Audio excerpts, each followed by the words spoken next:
Welcome to the Genius Talk podcast. I'm your host Atul Raj, and today we have Elinor Moshe with us. Elinor, welcome to the podcast.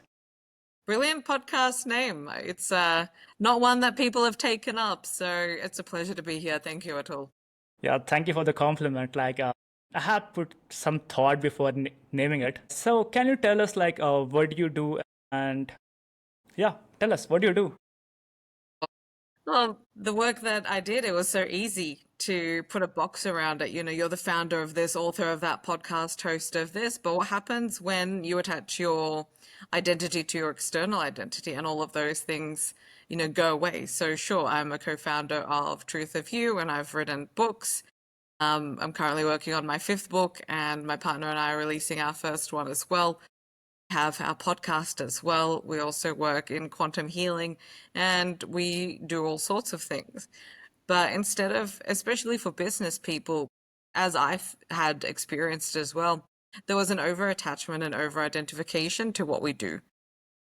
We are the coach, we are the service. But when all of that was foundationed on things which are not of truth, then answering that question, what it is that you do, ends up just becoming a CV. And when most people in this space, sure, you need to learn how to pitch, you need to learn how to present, you need to learn how to do so many things. The reason that I took that angle to that question instead of doing what I usually do is inviting business owners, if they were to strip away all of that, do they have a sense of self? Because I was someone who over-identified with achievement and having titles, and I've been on 50 podcasts and award-winning this, and you name the accolade, I've had it. But was there any sense of self behind that? So, yes, I do have a business with my partner. We work in the energetic space. We provide guidance to people who are on the path and have exhausted conventional models. And really, what our business is, it sits between all of the languages, because we found when we were on our journey that not one language provides you with the totality of the truth of who you are. You need to go beyond that and stretch far beyond that as well. So that's a space that we are in, but it was quite the journey to get here. So, what inspired you to start that business? Multiple spiritual and mental breakdowns. Okay. One in particular. I had that event after being in business myself and quote unquote had the success. I looked strong and independent and international clients and international collaborations and, being given opportunities that most people have to, they would kill to be over. And I didn't want them because it was out of alignment. And, the podcast, I still get like 3,000, 4,000 downloads on my show that I don't even promote, and it finished over a year ago. And so, yeah, I had the success. I knew how to play the game, but it was completely out of alignment. There was no sense of self left for me because really my professional life had duplicated my personal life, where all what I knew was how to overcompensate, martyr, give myself over, be a perfect people pleaser, self-abandon, you name it. I've done that probably.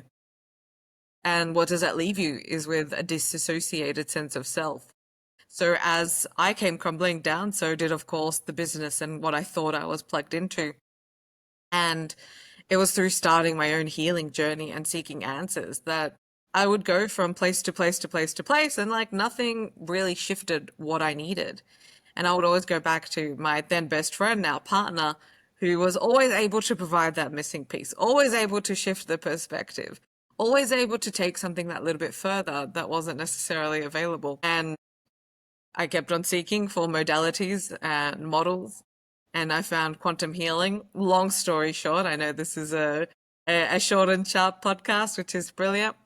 We went up to Brisbane. He had a quantum healing session. 4 hours after that, we were in a relationship, and this is for people who we've never had a relationship. He's had one. It was unhealthy and imbalanced at best, and we're mid-30s, and nothing in that domain eventuated. Gave up on the notion that anything would be happening. And that was masked for me. That was overcompensated by being really successful in business. And it was that week that we got together. All the dreams started coming out, and a few months after we launched Truth of You. as being what we needed and who we needed when we started on the path, because some people look functioning on the outside, but they are far from being so on the inside. Okay. So many people believe that external achievement lead to happiness. So what's your thought on that? When those achievements are based on what the world tells you to be and how to abandon yourself, it's not going to provide even the ego after a period of time of what it was seeking. And the heart's not online. Again, I have accolades. I could sit here for the next hour, and that's not to say, look at me, how good I am. I applied myself and I did do really good things. But then the unconscious fragments or the wounded psyche was like, no, you can't have this. You don't deserve this. So over 2 years, it started unwinding and I became my own undoing. And I couldn't understand, of course, whilst it was happening, what was happening, because it seemed so absurd. I was doing all the doing and I was going more and more and more after what the world was telling me to do. But then where's soul? Where's my heart? Because the more that I started connecting with my heart and realizing that where I've ended up from where I started are completely different things. And I had to understand why all of these accolades that kept piling, and again, opportunities from investment to international speaking to partnership deals, people would be trying, like, people would trip someone else over just to get into the room. And I was like, I have to get out of here because there was no soul left and there was no sense of self left. So if those achievements are only foundationed in what the world tells you and it's not what your soul has come here for, then how can anyone be anything but miserable deep inside? Okay. So how did you first begin to recognize the difference between public identity and your personal truth? I kept on doing the doing. You go and record a podcast episode and you're not really into it. You're like, this doesn't, I can see through it. Or I would try and get guests on. And I used to be able to, this was my first show, I would be able to book out execs and whatnot months ahead. And then all of a sudden, the pipeline dries up. But at the same time, I also had a VA who was doing the work as well. It's like something's not working here. And that's just one minor example. And sure, you can say that's a messaging issue. You can say it's this, but it felt like such a chore versus a pleasure. And even, in 2021, I was still working full time and I was able to bank as a side hustle nearly 6 figures. And I was working like a 7 to 6, and it was lockdown in Melbourne during COVID time. There was nothing in the external world that was meant to swing my way, but I was still making more. And then come 2022, I couldn't even bring in 4 figures under my brand. That was a very sharp descent. It happened very quickly, but I wasn't aware of what was happening. So that all of these symptoms start appearing, and you think, I just need to work harder. I just need to be more disciplined. I just need more this, more that, more hustle, more deals, more of all these things that conventionally you would think would fix the problem. But then you just can't get the car started in that direction, as well as making, I would say, inferior decisions for my career. And what does that ultimately lead in? It leads in realizing that I can't get this car started. And even when it starts, it turns off straight away. At the same time, not any other pillar of my life was doing well either. I was the most fatigued. I couldn't wake up in the morning after sleeping 10, 12 hours. And I was quote unquote working from home. It's like, this doesn't make sense. I should be jumping out of bed if this is so good. Putting on more weight, no friends. Well, one friend, which is more than anything, but with everyone else, you just push everyone away. And then you're just left with being your mother's daughter who doesn't want to speak to you for 3 days because I went for a walk in the park by myself on a Monday afternoon. So when you start assessing and going and you look at the totality of the dashboard, not just the business dashboard, things stop making sense.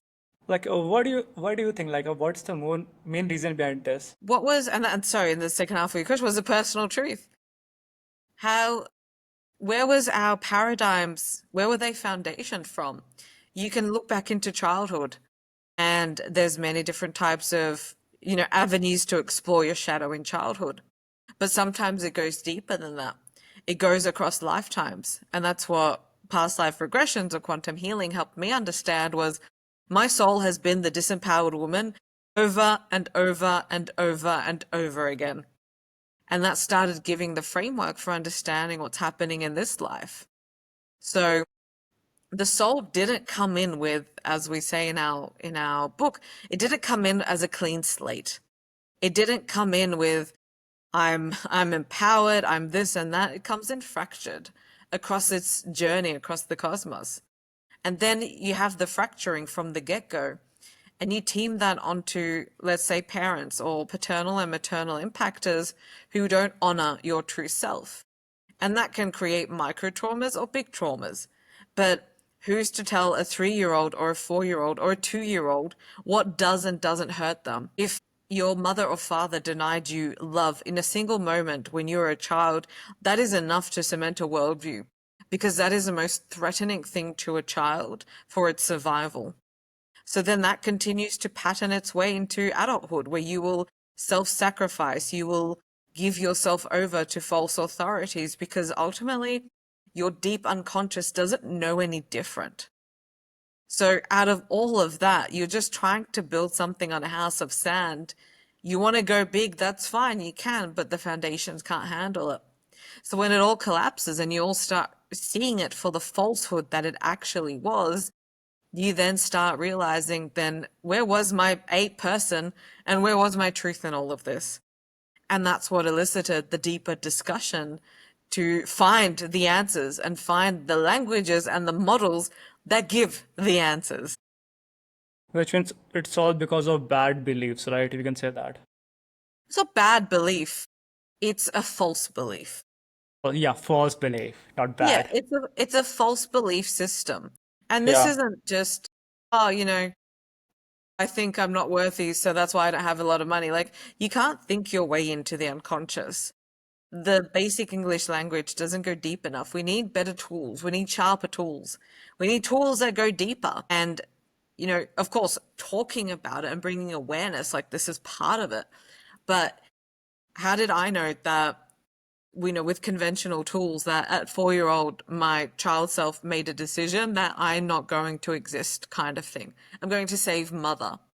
So then I'm not going to, you're sitting there and you're trying to build a business, but you have no idea how these false beliefs and hidden beliefs are actually running the show.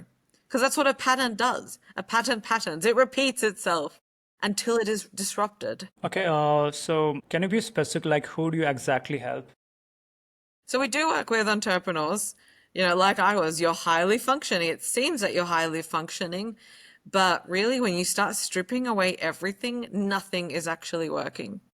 So yes, we do work with people who are high functioning. They have overcompensated in an area of their life, but other aspects of their life are stagnant, or they never actually got started. So we do work with those people, but at the same time, because of my experience, we do work with business owners or people wanting to start, because these tools that we use also lend itself to understanding the deeper business landscape.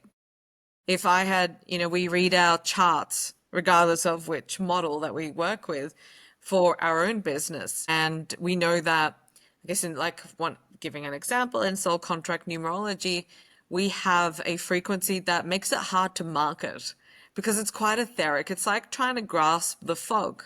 Now, if I didn't know that, and you go and spend $20,000 with a marketing and branding agency, and they're like, you need to do this, this, and this because the industry is this, this, and this, and you look like this, this, and this, and here's a color board, and here's your brand palette, blah, blah, blah. It's like, okay, cool. But then it doesn't work because it was never meant to match or work with the energetic expression of what your business wants to be without your interference. Okay, okay. Can you give me some examples of people you have helped? We've worked, well, ourselves, like we have to be our own client. My partner didn't come from a business background, but he's like, well, I need to figure this out. And because of that, he also had an intuitive understanding of our business that we need to present quite mystically. That we need to present things that are, yeah, very mystic, but also having a grounded approach when we work with people. So our 10th house and our fourth house have, shown us that we need to present quite mystically to the world. So that means our branding and color palettes needs to be more mystical rather than grounded and structured and linear and rigid. But when we're working with people, things need to be very systemized, very grounded, very much do this, not this. Can't, when we're working with people, that's not where we're all mystical and, we're all one and, nothing's real kind of thing. We have work to do. So even knowing that is really important because that allows us to target our messaging and to be more specific with our language. But even outside of the business I used to post content all the time. And where was that foundation? That was foundationed in a need to be chosen. It's like, hey, look at me, I'm performing, look at me. And then I stop performing and no one looks. It's like, right. So it's like, that's not healthy. That's not sustainable. So even for my own blueprints, if I want to just post content for myself, it needs to meet certain markers. So then now I understand that I don't need to post every day. I've done that and I know what results it's gotten. But I can post in alignment with my blueprint and how my authentic voice wants to express. That is more potent than posting 10 times a week and it, just being drowned out versus I will post when I feel called to and when my energy is into it. That's going to be much more effective. So all of these tools can provide these very clear strategies, from branding, even personal style. My education regarding attire was like, you need a power dress. And I'm like, okay, I'll power dress. So what did I end up doing? I ended up really dressing like a man. And the hair was straight, not soft, and it's tied up today, but it's got a bit of a curl. So even how I want to dress authentically, that's all figured out. And people spend tens of thousands of dollars on with a personal brand and a stylist who tells them to wear this because they're this, and it's like, if you're not understanding what the foundation wants to express as, then we're all just using our limited experiences and models that really only serve other people's games. Does that answer your question? Yeah, it does. Okay, so what is the one daily practice or habit that you think can help someone change their paradigm? I don't think it's just one thing. There are multiples of, there's multiple things. Most people are also at different points in their path. But the easiest thing that people can do, which is also sort of the hardest, is, as my partner does, he questions everything. He challenges everything. Nothing is taken on face value. Nothing at all. And that's what makes him so brilliant at what he does. Sounds And like me. yeah, question everything. Why do I need to post so many times a day? What lies behind that belief? Once you start questioning everything, the answers eventually do present themselves. They're just not going to present themselves in a way that is palatable, comfortable, kosher. It might invite you to let go of everything that you thought was real, only to realize it was false to begin with. So that is a great start. Can be very unsettling. Even if some people are like, why can't I just lose weight? That is a great. And if they stay with that question, it's not about the exercise, it's not about the food. Sure, they are contributors, but why people can't lose weight? They're trying to protect themselves. They're holding on to things. The body doesn't feel safe. Like already, each one of those things points in many different directions than just, of course, so much of manufactured food isn't good for us. And that's a whole other conversation. But once you start that investigation of, what's questioning everything, it will take you into weird and wonderful places. Yeah, you're right. Okay, so is there anything else that you would like to share? I think with entrepreneurs, especially for people who are doing the conventional things, you're doing the doing, but the results aren't there. And it's not a question of discipline. It's not a question of investing in yourself. It's not a question of what the world tells you to, just believe in yourself, just this. It's all this flat packed advice. And you're like, I've been there and done that. There is an invitation to go much deeper with the work within yourself and then express that into the business world. So I hope that was of value to your audience and to you as well. Yes, it If that was was. anywhere in line with your expectations of where this would go. Like, this is good. So, for the listeners and people who are watching this, where can they reach out? The Elinor Moshe on Instagram, Elinor Moshe on LinkedIn, and our website is truthofyou.com.au. Awesome. So, you guys listen it? Good. So, thank you so much for your time, Eleanor, and I'll see you guys on the next episode. Thank you.